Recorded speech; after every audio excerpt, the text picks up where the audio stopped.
Halo, Assalamualaikum. Kembali lagi bersama kakak di Let's Math Kim ya. Oke, kali ini kita akan melanjutkan ya untuk pembahasan bagian esai. Ya, saya ambil dari buku Intan Pariwara, Matematika Wajib kelas 12 ya. Ini adalah esai untuk asesmen akhir semester 2. Ada bisa buka bukunya ya, halaman 134. Yang punya bukunya merapat ya, Dek ya. Kita akan kerjakan bersama-sama. Nomor 1. Kelompok anak terdiri atas 3 anak laki-laki dan 3 anak perempuan. Ya, maka nanti ada berapa anak? Anaknya itu ada 6. Nah, mengelilingi api unggun. Maka nanti ini merupakan permutasi siklik ya, bisa menggunakan metode permutasi siklik. Karena nanti ada pengaruh dari rotasi ya. Oke, selanjutnya poin A, tentukan banyak susunan mereka duduk. Nah, untuk permutasi siklik ya, rumusnya itu adalah n-1 faktorial. Nah, tadinya kan 6 anak, karena adanya rotasi, maka nanti 6 dikurangi 1 faktorial. Maka jawabannya 5 faktorial. 5, 4, 3, 2, 1. Ya, 5 kalikan 4 itu adalah 20, 3 kalikan 2 itu adalah 6. Jawabannya 120 cara. Oke ya, kita lanjut ke poin B. Untuk poin B yang ditanya, berapa banyak susunan mereka duduk berselang-seling, laki-laki dan perempuan. Oke, kalau berselang-seling itu rotasi tidak berpengaruh ya untuk n-1 ya, karena nanti kedudukannya akan tetap laki-laki perempuan, laki-laki perempuan. Misalkan saya sebagai acuan laki-laki ya, berarti penempatan laki-lakinya berarti kan laki-laki, laki-laki, laki-laki. Ya, sedangkan laki-laki ini antara laki-laki 1 dengan sampai dengan laki 3 kan bisa duduknya berpindah-pindah ya. Bisa laki-laki 1 di sini, bisa juga laki-laki 1 di sini. Maka nanti kita gunakan rumus 3 faktorial. Untuk penempatan perempuan itu juga sama aja. Habis laki-laki perempuan, habis itu perempuan, maka ini perempuan juga. Penempatan perempuan itu juga kita gunakan 3 faktorial. Karena perempuannya bisa berpindah-pindah. Gitu deh ya. Maka nanti 3 faktorial, 3 dikalikan 2 dikalikan 1. Dikali dengan 3 kalikan 2 dikalikan 1. Maka nanti 6 dikali dengan 6, jawabannya 36. Oke ya, semoga kalian semuanya paham. Kita next ya, lanjut ke soal nomor 2. Seorang penjual roti bakar memiliki 5 macam selai dengan rasa yang berbeda. Pembeli dapat memesan roti dengan isi selai maksimal 3 rasa. Berapa banyak variasi roti dan isi selai yang dapat dipilih pembeli? Nah, disediakan rotinya itu ada 5 macam. 5 macam ya, 5 macam roti. Lalu pembeli dapat memesan roti dengan isi maksimal 3 rasa ya. Pertanyaannya berapa banyak variasi roti? Nah, karena maksimal bisa menggunakan 3 rasa, berarti kan kemungkinannya pembeli bisa memakai 1 rasa ya. Oke, pada saat pembeli menggunakan 1 rasa selai, maka bisa menggunakan kombinasi ya 5-1. Ya, jawabannya itu adalah 5 ya. Misalkan pembeli menggunakan 2 rasa selai, kan bisa juga ya, selai. Oke, maka nanti kombinasi 5 roti pakai selai 2. Ya, maka nanti 5 faktorial dibagi 2 faktorial dikali dengan 3 faktorial. 5 kali 4 kalikan 3 faktorial. Ini 2, di sini 3 faktorial. 20 bagi 2 itu adalah 10. Dan selanjutnya bisa juga pembeli itu menggunakan 3 rasa selai. Karena maksimal boleh menggunakan 3 rasa ya. Maka kombinasi 5-3 itu sama aja 10 ya dek. 5 faktorial, 3 faktorial, 5 kurangi 3 itu adalah 2 faktorial. 5, 4, 3 faktorial, 3 faktorial dikali dengan 2. Ini juga 10. Oke ya. Nah, ini pemisahnya adalah atau. Boleh pakai 1 rasa selai, atau 2 rasa selai, atau 3 rasa selai. Kalau pemisahnya atau, maka tinggal kita jumlahkan saja. 5 tambah 10 tambah 10, jawabannya adalah 25 variasi roti. Oke deh, lanjut aja ya, kita ke soal nomor 3. Dalam sebuah kantong terdapat 20 kelereng ada 20 kelereng ya Dek. Di dalamnya ada 7 kelereng merah, 8 kelereng biru, dan sisanya adalah hijau.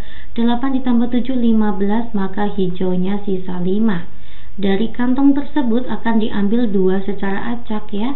Diambil 2 langsung ya. Diambil 2 secara acak. Pertanyaannya, poin A. Tentukan peluang terambil 2 kelereng hijau yang diambil sekaligus. Jadi dua-duanya hijau ya. Maka adik bisa menggunakan kombinasi. Rumusnya peluang, misalkan terambilnya warna hijau itu adalah kejadian A ya. Maka nanti PA itu rumusnya adalah NA. Saya bagi dengan N sampel. Untuk NA-nya maka kombinasi hijaunya 5 ya. Terambil 2 dibagi dengan kombinasi kelerengnya ada 20 terambil 2. Oke, maka kita kerjakan untuk coret-coretnya di sinilah ya Dek.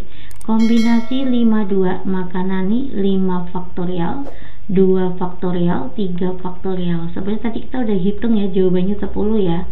5 kali 4 kalikan 3, ini 2 dikalikan 3 faktorial. Ya, jawabannya 10. Kita letakkan di sini 10 untuk kombinasi 22. Nah, perhatikan 20 faktorial, 2 faktorial, 18 faktorial. 20 dikalikan 19 dikalikan 18 faktorial. Ini 2, ini 18 faktorial. 20 bagi 2 itu adalah 10, maka nanti sini kita tulis 190. Iya, jawaban yang tepat itu adalah 1/19. Paham ya? Nah, sekarang kita masuk ke poin B. Tentukan peluang terambil 2 kelereng hijau yang diambil satu persatu dengan pengembalian. Oke, misalkan pengambilan hijau satu persatu dengan pengembalian itu adalah kejadian A. Maka nanti PA itu rumusnya apa Dek? Rumusnya seperti ini. Kombinasi hijaunya 5 terambil 1 dibagi kombinasi kelereng 20 terambil 1. Dengan pengembalian ya. Kalau dengan pengembalian maka tetap kelereng hijaunya 5 ya. Terambil 1, maka kelerengnya juga masih utuh 20 terambil 1. Ya, ini berarti 5/20 dikalikan 5/20. Maka 25/400 ya. Iya. Maka 25 bagi 25 1, 400 dibagi 25 16 ya, 1/16. Next ya, kita masuk ke poin C. Tentukan peluang terambil 2 kelereng hijau yang diambil satu persatu tanpa pengembalian. Oh, ini tanpa pengembalian ya. Kalau tadi kan dikembalikan ya Dek. Maka nanti peluang kejadian A, misalkan kejadian A adalah pengambilan kelereng hijau tanpa pengembalian, maka nanti peluangnya kombinasi 5 hijau terambil 1 dari 20 kelereng terambil 1. Karena tidak dikembalikan maka hijaunya sisa 4 terambil 1. Nah, ini kelerengnya sisa 19 terambil 1. Maka nanti 5/20 dikali dengan 4/19. 20 dibagi 4 itu adalah 5. Ini coret-coret, jawabannya adalah 1/19. Oke ya. Ya, kita bisa lanjut ya ke soal nomor 4. Rama dan Sita mengikuti suatu ujian. Peluang Rama dan Sita lulus ujian berturut-turut adalah, oke, saya tulis di sini ya. Rama peluang lulus itu adalah 0,65, sedangkan Sinta peluang lulusnya itu adalah 0,8. Pertanyaan untuk poin A, peluang Rama lulus ujian tetapi Sinta tidak lulus. Oke ya. Oke, maka nanti peluang untuk Rama lulus tetapi Sinta tidak lulus ya. Sinta tidak lulus. Sorry. Untuk Rama lulus itu peluangnya adalah 0,65, sedangkan Sinta tidak lulus. Nah, ini kalau misalkan lulusnya 0,8 berarti tidak lulusnya 0,2 ya. Sinta tidak lulus 0,2. Oke, 0,65 dikali dengan 0,2 itu adalah 0,13. Jawabannya adalah ini ya Dek. Oke. Next ya, kita masuk ke poin B. Peluang Rama tidak lulus. Oke, peluang untuk Rama tidak lulus, tapi dan Sinta ya, sama aja ya, dan Sinta lulus. Nah, Rama tidak lulus peluangnya berapa, Dek? 1 dikurangi 0,65 itu 0,35 ya. Rama tidak lulus itu 0,35. Sedangkan peluang Sinta lulus itu adalah 0,8. 0,35 dikali 0,8 itu adalah 0,28. Oke ya. Next untuk poin C, peluang keduanya tidak lulus. Oke, peluang keduanya tidak lulus. Baik Rama maupun Sinta itu tidak lulus. Maka nanti jawabannya adalah 0,35 dikali dengan 0,2. Hasilnya itu adalah 0,07. Oke ya, kita akan lanjut ya ke soal nomor 5. Dari 3 siswa kelas 10 dan 4 siswa kelas 11. Oke, kelas 10-nya itu ada 3 siswa.